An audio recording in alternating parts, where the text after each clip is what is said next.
Hello everyone, welcome back to my channel. আমি সঙ্গীতা আর তোমরা দেখছো চটপটি শোনাই। হ্যাঁ দেখো, আমার বড় পিছন থেকে হাই করছে।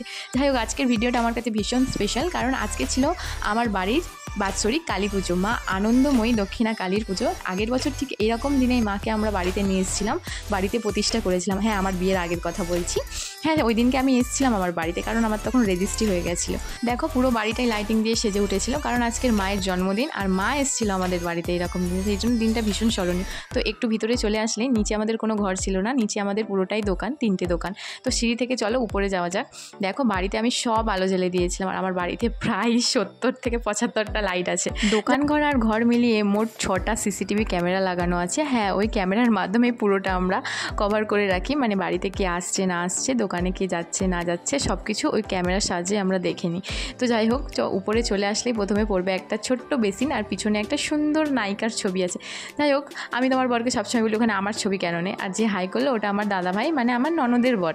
জামাইবাবুকে আমি দাদাভাই বলেই ডাকি। আর এটা ছিল আমাদের ছোট্ট ডাইনিং রুম, আর ডাইনিং রুমের পিছনে যে ওই বাসের ডিজাইনটা আছে, এখানটায় আমার বাড়িতে যে আছে সবাইয়ের ওইটা পছন্দ। যাই হোক, সব কিছুই আমার বর প্ল্যানিং করে বানিয়েছে, খুঁটিনাটি সব জিনিস। আর এটা ছিল বাথরুম সামনেই, আর এইখানে এটা পাশে ছিল আমার মামামের ঘর, মানে আমার শাশুড়ি মায়ের ঘর, আমার শাশুড়ি মাকে আমি মামাম বলি। আর এটা ছিল আমার স্বপ্নের বেডরুম, মানে আমার বর যেটাকে আমার স্বপ্ন থেকে তুলে নিয়ে বাস্তবে পরিণত করে দিয়েছিল। মানে আমি স্বপ্নের কথা প্রকাশ করার আগেই সেই স্বপ্ন পূর্ণতা পেয়ে গেছিলো, মানে বাস্তবে পরিণত হয়ে গেছিলো। যাই হোক, সব কিছুকে গুছিয়ে গাছিয়ে রাখার চেষ্টা করি। আর এইটা যিনি বসে আছেন, ইনি হলো আমাদের গুরুদেব, মানে আমার বরের গুরুদেব। আর দেখো, এখানে আমি রেডি হয়ে গেছি, আর আমি ট্রাই করেছিলাম একটা সাবেকি লুক। অনেক দিন আগে থেকে ভেবে রেখেছিলাম যে মায়ের পুজোর দিন এরকম একটা লাল শাড়ি পরবো আর একটা সাবেকি লুক সাজবো। আর আমার বাড়ির পাশেই আছে আমার মায়ের মন্দির, মা দক্ষিণা কালী মা, আর আমি যাকে ভালোবেসে মিষ্টি মা বলে ডাকি। আর এই যে সাদা শাড়ি পরে দাঁড়িয়ে আছেন, এটা হলো আমার ননদ, যাকে আমি দিদিভাই বলি। দেখো, আমার মিষ্টি মাকে আমি মিষ্টি করে সকাল থেকে সাজিয়েছি, কত সুন্দর লাগছে। আর দিদিভাই এখানে সব ভোগ প্রসাদ রেডি করেছিলেন। এটা একটা ছিল গুরুবন। এখানে এবার পুজো শুরু হবে, সারা রাত পুজো হবে, সেই সকাল পর্যন্ত। সেই জন্য সব কিছু রেডি হচ্ছিল, কারণ একটু পরে অনেক লোকজন আসতে শুরু করে দেবে, সেই জন্য আগে থেকেই সব কিছু করে রাখছি। আর এই রুমটা ছিল আমার মামামের রুম। এই রুমের মধ্যে এই স্টারটা আমার ভীষণ ভালো লাগে। আর ওই ছেলেটা, ওই পচা ছেলেটা, ওটা ছিল আমার ভাগনা। ওর আর আমার বয়সের বেশি পার্থক্য না, আমরা দুজন প্রায় 2-1 বছরের ছোটো বড়ো আর কি, প্রায় সমবয়সী বলতে পারে। আর ওর আর আমার মধ্যে না প্রচণ্ড মিল আছে। আর এটা ছিল আমাদের রান্নাঘর, আর তার পাশে একটা ঘর ছিল যেটা হচ্ছে কি আমাদের টিভি দেখার ঘর। এখনও টিভিটা কিনিনি, একটা টিভি আছে, মাঝে মাঝে চালাই। আর দেখো, আমার প্রত্যেকটা ঘরেই ছিল ফল সিলিং করা, আর এখানে আমার মা আর দিদা বসে বসে গল্প করছিল। দেখো কত লাইট, তোমরা কি গুনেছো? আমি যে বললাম 70 থেকে 80টা লাইট আছে, তোমরা কি গুনেছো আমার বাড়িতে কটা লাইট আছে? সত্যিই অতগুলো লাইট আছে, আমি নিজেই প্রথমে বিশ্বাস করি। আমাদের এই 3টে ঘরের মধ্যে কোন ফল সিলিংটা তোমাদের ভালো লাগলো সেটা কিন্তু কমেন্ট করে জানাতে ভুলো না। আর দেখো, এইখানে আমরা একটা বড় টিভি লাগাবো আর কি।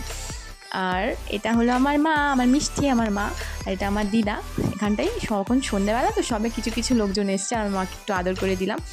এখনও অনেক লোক আসবে, জানি না পরে আর ভিডিও করতে পারবো কি না, সেই জন্য টুক করে রেডি হয়ে পুরো ভিডিওটা করে নেওয়ার চেষ্টা করলাম, কারণ পরে এত লোক এসে যাবে, প্রায় 150 জন নিমন্ত্রিত আছে, তখন আর ভিডিও করার সুযোগ পাবো না। তো বাড়িটা ফুল আর বেলুন দিয়ে সাজানো হয়েছিল। আমি যখন ভিডিওটা করি তখন তো ওগুলো লাগানো হয়নি, তাই দেখাতে পারিনি। চলো এবার সিঁড়ি দিয়ে চলে যাই উপরে। সিঁড়ির কাছেই আছে মায়ের রান্নাঘর। এখানটায় মায়ের পুরো নিরামিষ সব কিছু ভোগ রান্না হয়, দুবেলায় মায়ের ভোগ দিতে হয়। অন্যদিন তোমাদের সাথে ভালো করে শেয়ার করবো মায়ের গল্প, আর এই পুরো ঘরটাকে আরও ভালো করে তোমাদেরকে দেখাবার। দেখো, উপরে আমাদের প্যান্ডেল করা, কারণ ওই যে বললাম অনেকজন নিমন্ত্রিত আছে। এখানে আমার যত ফুল গাছ ছিল তোমরা তো দেখেছো ভিডিওতে, সব ফুল গাছ ওই সামনের দিকে সরিয়ে রেখেছি ওই সাইডে, যাতে লোকজনের অসুবিধা না হয়।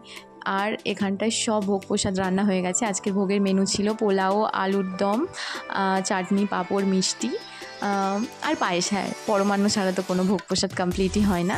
যে কজন নিমন্ত্রিত ছিল সবাই ভোগ প্রসাদ পেট ভরে খেয়েছিল, এবং তার পরের দিনও 2 ডেকচি ভোগ প্রসাদ, মানে পোলাও, আলুর দম বেশি হয়েছিল। সেইটুকু ভোগ প্রসাদ আমরা বাড়ির বাইরে, মানে রাস্তায় যারা ছিল তাদেরকে দিয়ে দিয়েছি, আর সবাই মন ভরে খেয়েছে, জানো তো। তো চলো এবার ঝটপট করে নিচে যাওয়া যাক, আর সবাই হাতে হাতে একটু হেল্প করে দিই।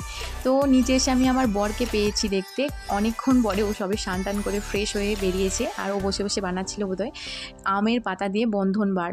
আর আমি যে শাড়িটা পরেছিলাম দুধে আলতা কালারের ওপেন বর্ডার, আর আমি শাড়িটা নিয়েছিলাম জেফার ইন্টারন্যাশনাল থেকে, জেফা ইন্টারন্যাশনাল, যেটা বাড়াইপুরের দ্বিতীয় ব্রাঞ্চ, ওখান থেকে। আর এই ব্লাউজটা পরেছিলাম, এই ব্লাউজটা আমি নিয়েছিলাম অনলাইন থেকে। দেখো, ভীষণ সুন্দর হয়েছিল দুটোই। তো চলো এবার দেখো, পুজো শুরু হয়ে গেছে। আমার বর, আমি আর গুরুদেব তিনজনেই বসে পড়েছি পুজো করতে। আর এই যে হোমটা দেখতে পাচ্ছ, এই হোমটা তখন হচ্ছিল, তখন বাজে প্রায় 1টা থেকে 1:30।